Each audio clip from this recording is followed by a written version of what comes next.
হুম। আমার নাম নাজমুল মোহাম্মদ, কাটুঙ্গুর বাড়ি, কালামগিরি ইউনিয়ন।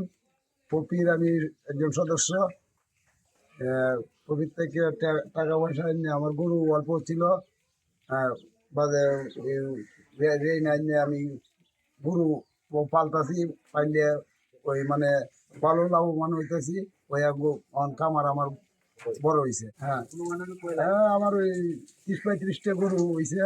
এখন আমি ওই ভুসি, এই ঘাস, এটা আমি খাওয়াইতেছি কেয়ার।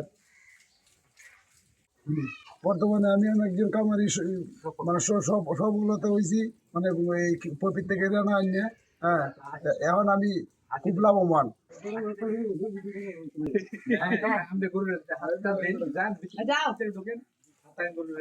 যান, সমস্যা নেই।